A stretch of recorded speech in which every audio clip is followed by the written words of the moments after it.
Je vais attaquer directement avec la première tendance qui pour moi me semble essentielle. Je l'appelle seul au monde. C'est la tendance seul au monde, c'est-à-dire en faire plus avec moins ou juste faire. Dans le sens où tu as dû le remarquer, peut-être qu'en 2024, tu avais envie d'avoir du renfort d'effectifs dans ton équipe. Eh bien, sache qu'il y a peu de chances que ça se réalise concrètement.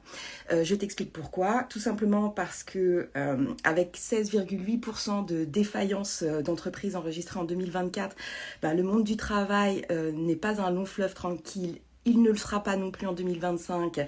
Et honnêtement, par extension pour toi, ta vie au travail ne sera pas un long fleuve tranquille. Tout ça pour vous dire qu'en fait, une défaillance d'entreprise, pour rappel, c'est lorsqu'il n'y a plus assez de trésorerie pour faire face aux dettes. Et selon la Banque de France, une partie en fait de ces défaillances, c'est un rattrapage de ce qui s'est passé pendant la période Covid. C'est-à-dire que beaucoup de boîtes ont obtenu des aides, des prêts garantis par l'État ou encore des moratoires pour étaler les dettes. Tout ça, c'est fini aujourd'hui. Les entreprises sont rattrapées par le recouvrement, tout simplement. Et donc, elles se retrouvent en défaillance. Face à ça, il y a aussi le cabinet Altares qui explique que 250 000 emplois sont menacés dans le cadre en tout cas de toutes ces procédures qui sont en cours, notamment les services aux entreprises, la construction, le commerce, l'industrie. Toutes les boîtes sont concernées.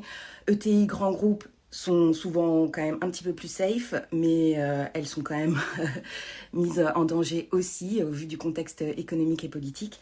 Mais au niveau des PME, c'est vrai que ça va être pas mal dur. Une étude Legal Start indiquait notamment que les PME avaient des craintes face à l'instabilité politique en France et donc ça a un impact sur leurs investissements et notamment aussi sur leur recrutement. Vous l'avez probablement aussi entendu hier, mais les chiffres du chômage au quatrième trimestre 2024 n'était pas terrible, c'était encore en forte hausse, plus 3,9%. Il y a un gel des embauches. Et ça veut dire que potentiellement, vous serez peut-être un petit peu seul au monde en 2025 au travail, mais on ne désespère pas, notamment grâce à la tendance, on va dire, numéro 2, que j'appelle Augmented Worker, c'est-à-dire ce qu'on appelle les collaborateurs augmentés, ce duo homme-machine. Femme-machine. C'est-à-dire que si vous avez peu d'aide humaine pour renforcer une équipe et faire des boulots ensemble, eh bien c'est vrai que au moins à titre personnel, pour vos tâches à vous, j'insiste vraiment là-dessus, pour vos tâches à vous, l'intelligence artificielle va venir comme un assistant et vous allez vraiment voir, en tout cas, les intelligences artificielles être beaucoup plus présentes en fait dans votre quotidien au travail. Alors c'était déjà le cas un peu en 2024, on avait vu une augmentation des travailleurs qui disaient utiliser par exemple l'intelligence artificielle générative au travail contre 20% en 2023, c'est une étude BCG. En revanche, même si ça vous fait gagner énormément de temps, la moyenne en gros, c'est à peu près 5 heures quand même par semaine, ce qui n'est pas rien. Mais vous avez peut-être entendu parler de cette grosse histoire de chez Samsung avec 3 collaborateurs qui avaient utilisé l'intelligence artificielle, genre type ChatGPT, et ça s'est pas super bien déroulé. Pourquoi ? Parce qu'en fait, un ingénieur a demandé à l'IA de consulter par exemple le code source d'une base de données pour voir s'il y avait des failles potentielles. Un autre a utilisé ChatGPT pour optimiser une ligne de code qu'il avait écrit, et il y en a un troisième qui avait utilisé ChatGPT pour faire des résumés de réunions entre collègues. Sauf que ChatGPT utilise les données que vous lui donnez justement pour apprendre et il les met ensuite à disposition de tout le monde. Donc quelqu'un fait une requête derrière pour obtenir une ligne de code, semi-conducteur, etc. Eh bien il était potentiellement, il pouvait potentiellement retrouver les codes de Samsung. Donc on voit bien que la fuite des données va être en tout cas un gros problème à gérer et une des choses qui va être importante cette année, c'est que si votre entreprise elle n'avait pas déjà mis en place une charte, un cadre pour encadrer l'utilisation de l'intelligence artificielle, notamment générative au sein de l'entreprise, ça arrive. Vous allez peut-être vous sentir un peu bloqué, fliqué, mais là il y a vraiment un gros enjeu pour l'organisation. Donc certes, oui, vous allez pouvoir utiliser plus d'intelligence artificielle générative au travail au quotidien, mais vous allez être aussi davantage contrôlé. C'est pas un mal, mais il faut le savoir. Et surtout, ne mettez pas de données de l'entreprise dans ChatGPT, je vous en supplie. pour l'idée quand même, à la base, c'est d'être plus performant. C'est certainement pas de se faire licencier pour ce type de faute. La troisième tendance que je vois aussi, et qui en découle forcément, c'est la formation à la demande. Eh ben oui, moins de personnes, pas de recrutement, plus d'IA. Vous allez devoir monter en compétences aussi. Alors, au niveau de la formation, bien sûr, à la demande, c'est pas nouveau. C'est mis en place, on va dire, depuis quand même un petit moment. En revanche, et c'est toujours pareil, c'est-à-dire que le fait qu'il y ait moins de moyens, vous allez peut-être vous retrouver avec peut-être des plateformes un peu fait maison, on va dire, avec des tutos qui auront été faits en interne, disponibles en intranet, avec de la documentation pour que vous puissiez progresser. Mais l'idée, en fait, cette année, ça va être surtout de vous donner des informations très rapidement, consommables pour apprendre tout de suite sur le tas au fur et à mesure de vos tâches. Après, au niveau de la formation, parce que là, on va dire que c'est des modules qui peuvent être assez courts. Pour les modules plus longs, on rentrera, on va dire, un petit peu plus pour tout ce qui est de mobilité interne. Parce que certes, il y a un gel des recrutements à prévoir et peut-être que vous le vivez déjà actuellement, mais la mobilité interne, elle va rester tout simplement parce que les organisations, elles ont quand même besoin de continuer à se développer. Et pour ça, en fait, elles vont très probablement en fait redistribuer les cartes, redistribuer les ressources en interne, des fiches de poste qui vont changer et donc pour les organisations, pour leur développement, pour que vous soyez productifs et que vous apportiez aussi votre contribution et de la valeur en fait à l'entreprise, elle va continuer à vous financer des formations ou en tout cas à vous encourager à utiliser votre compte CPF par exemple, etc., etc. Et même de toute façon pour vous c'est ultra important et globalement dans toutes les enquêtes ça ressort pour les collaborateurs, la formation en continu c'est essentiel. Oui, c'est le b.a.-ba aussi de notre employabilité donc effectivement à ce niveau-là pas de souci, vous allez pouvoir continuer à vous former. Pour ce qui est de la tendance numéro 4 que je vois, c'est la transparence des rémunérations. Alors oui, dans les faits, ça ne sera effectif qu'en 2026, mais la transparence des salaires, on va dire, débarque quand même dans les entreprises et on voit des effets dès à présent. Pourquoi ? Parce qu'en fait, si on revient un peu sur la genèse du truc, tout simplement, le but de cette directive européenne, c'est de réduire les disparités et d'avancer sur les différences de rémunération entre les hommes et les femmes. Les entreprises donc de 250 salariés et plus devront montrer vraiment patte blanche tous les ans concernant les écarts de rémunération entre les hommes et les femmes, mais comme je vous ai dit, à partir de 2026, et les niveaux de rémunération par poste, rémunération des cadres dirigeants compris. Donc ça veut dire que vous allez savoir quand même en moyenne combien gagne quelqu'un dans votre équipe, dans l'équipe d'à côté et aussi au niveau de la direction. Donc ça va être aussi très intéressant. Les boîtes de moins de 100 salariés sont pas concernées et entre les deux, l'obligation sera tous les 3 ans. Ça va être hyper important, notamment si vous avez d'ores et déjà constaté qu'il y avait des disparités salariales et donc vous allez pouvoir peut-être en tout cas vous appuyer sur ces données si vous êtes en procédure aussi au prud'homme ou autre. Mais en tout cas, le but à la base, c'est quand même de réduire les écarts et de faire en sorte qu'il y ait une véritable égalité professionnelle au travail.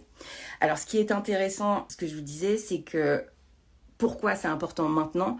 C'est parce que les équipes RH de direction, elles vont pas attendre 2026 pour revoir les grilles de salaire.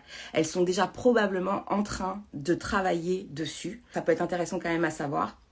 S'il y avait des disparités d'ores et déjà dans votre organisation, peut-être que vous allez avoir une revalorisation de votre salaire. Peut-être, on ne sait pas. Donc ça, c'est à garder en tête. Et surtout, si vous comptez sur une mobilité interne cette année, gardez en tête que les RH et la direction sont probablement en train de revoir la grille salariale.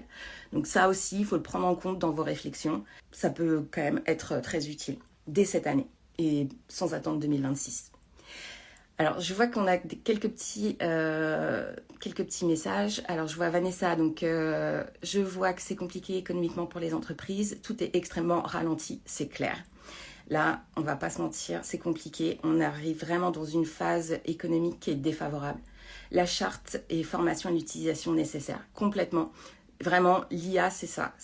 Vous allez pouvoir l'utiliser, l'intelligence artificielle, mais dans un cadre vraiment au niveau de l'entreprise et surtout être formé à ça, notamment on va pas se mentir, mais pour l'usage des prompts, parce que moi je le dis souvent, mais l'intelligence artificielle et les génératives notamment, si vous ne savez pas écrire correctement un prompt, vous allez avoir des réponses qui sont peu fiables et honnêtement ça va vous faire perdre du temps. Donc travaillez vraiment les prompts, et lorsque vous voyez passer, il y a plein d'influenceurs ou de professionnels qui vous proposent des prompts tout faits, n'hésitez pas à les tester. Et puis testez les vôtres aussi également. De toute façon, vive le test and learn. Voilà. Alors maintenant, je m'attaque à la tendance numéro 5, qui est une continuité de la transparence, on va dire, des rémunérations. C'est-à-dire qu'on surfe sur tout ce qui va être diversité et inclusion, qui est une grande cause des entreprises. En tout cas, les sujets diversité, inclusion, équité seront inévitablement sur la table. Pourquoi ? Alors, vous l'avez vu, aux États-Unis, il y a un grand rétro-pédalage sur les questions de diversité et inclusion. C'est lié à l'arrivée, en fait, de Trump au pouvoir. Là-dessus, pas de surprise. J'ai fait un article à ce sujet, d'ailleurs, sur la diversité et l'inclusion. Et j'avais interviewé Laure Bérény, qui est sociologue et directrice de recherche au CNRS. Elle a écrit un livre sur la diversité dans les entreprises avec un comparatif entre New York et Paris. Et voilà ce qu'elle disait dans mon article. Il y a deux rationalités économiques qui sont en concurrence l'une avec l'autre. L'une dit que l'on est plus efficace si on ne discrimine pas et que l'on est plus divers. Et il y a une autre rationalité qui s'appuie sur des stéréotypes, des formes de ségrégation, des traitements inéquitables. Ces pratiques sont considérées par une partie du monde des affaires comme bonnes pour le business. Alors oui, c'est choquant, surtout quand on est pro-diversité et inclusion. Dans le sens où on voit bien qu'il y a cette bipolarisation du monde avec une partie de l'économie qui dit ah bah les woke, il y en a marre de ce discours, et puis d'autres qui au contraire vont vraiment militer pour dire qu'une société plus inclusive et plus diverse c'est meilleur. Et moi je suis de ce camp-là. Je pense que ça a plus de bénéfices pour une organisation et pour la société tout entière que l'inverse. Cependant, pour l'Europe, pour l'instant, on va dire quand même préservé, dans le sens où l'Europe garde cette dynamique du mieux faire en matière de diversité. Donc on l'a vu sur cette question de la transparence des rémunérations, et l'adoption de la CSRD va aussi dans ce sens pour renforcer la lutte contre les discriminations. Mais jusqu'à quand? Puisqu'on voit un peu partout en Europe des mouvements qui font pression aussi là-dessus. En tout cas, il y a quand même mec.org et France Travail qui ont lancé une opération pour recueillir les idées en matière d'initiative de diversité et d'inclusion au sein de l'espace de travail. Et vous pouvez vous aussi proposer vos idées et voter pour celles qui vous semblent, on va dire, les plus utiles à la cause. Pour ça, il vous suffit de vous rendre sur la plateforme mec.org, make.org. La 6e tendance que je vois, c'est aussi tout ce qui est autour de la santé mentale, tout simplement parce que c'est aussi la grande cause nationale de l'année. Alors en 2024, selon les baromètres et leur date de publication, toute l'année, mais en gros, on était sur 45 à 55% quand même des salariés qui se disaient stressés, et 40% se disaient insatisfaits de leur équilibre vie pro, vie perso. D'après une enquête OpinionWay pour le Workforce Institute, 7 salariés sur 10 attribuaient déjà en 2023 leur mal-être au travail. Donc ça aussi, il faut vraiment l'avoir en tête, c'est énorme. Alors les entreprises se sont déjà emparées, on va dire, du sujet. Elles sont aidées par des solutions digitales de la mental tech, comme on dit, qui sont en plein boom depuis le confinement. Et moi, je pense à MocaCare, par exemple, mais c'est pas la seule. Si vous avez d'autres noms en tête, n'hésitez pas à les indiquer en commentaire pour qu'on sache ce qui existe un petit peu sur le marché. Pas mal d'entreprises ont mis, on va dire aussi, des plateformes téléphoniques avec des psychologues au bout de la ligne, avec quelques séances par an qui sont offertes et prises en charge. Ça peut être un vrai plus. La bonne nouvelle, moi, que j'annonçais en début d'année, c'est qu'on a droit désormais donc à 12 séances chez le psy qui sont prises en charge par an. Donc ça, c'est un vrai plus, et ça peut réellement vous aider à vous sentir mieux et à prendre en charge votre santé mentale. Et je pense qu'il y a plein de personnes, honnêtement, au travail, on a tous connu quelqu'un à qui on avait envie de lui dire de prendre une petite séance quand même, hein. On va pas se mentir. Mais avant de penser aux autres, pensez quand même à vous, ça peut vous faire du bien, surtout que on l'a vu, le contexte politique, économique, tout ça, c'est hyper stressant et je pense que ces 12 séances, elles seront pas perdues cette année. Parce que moi, je pense qu'on pourra peut-être avoir envie de crier dans un coussin, quoi. De rage, voilà.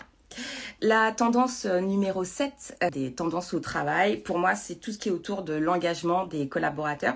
Et ça découle aussi de ce sujet sur la santé mentale parce que ça va générer beaucoup, enfin en tout cas les personnes qui ne sont pas bien au travail, qui ont un mal-être, sont souvent des personnes qui vont aussi se désengager au travail et en plus de ça, au vu du contexte économique, pour pas mal d'entreprises, il est hyper important de conserver quand même ces collaborateurs qui sont déjà formés, qui savent donc ce qu'elles ont à faire et puis pour augmenter quand même la productivité et de continuer en fait à développer la boîte. C'est vraiment hyper important.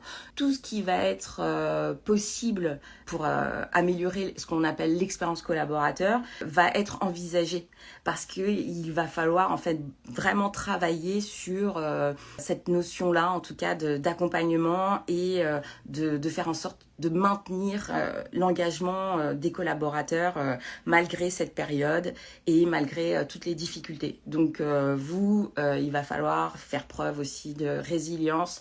Je sais que vous le faites depuis déjà très longtemps, mais il faut tenir le coup et avec un peu de chance tout ça va passer et ça va le faire, j'ai envie de dire. Mais en tout cas, les entreprises en sont conscientes et c'est probable qu'on vous fasse des propositions en tout cas pour améliorer votre bien-être au quotidien. Sachez-le, même s'il n'y a pas d'argent. Je vois que, voilà, Vanessa, elle, pour les solutions, pour anticiper les RPS en entreprise, Be Welcome, ouais, officiel, est une solution pour anticiper les RPS en entreprise. Merci beaucoup, Vanessa. Ça peut être utile pour l'audience de connaître voilà, toutes les solutions disponibles sur le marché. Et j'essaierai de vous en partager aussi après.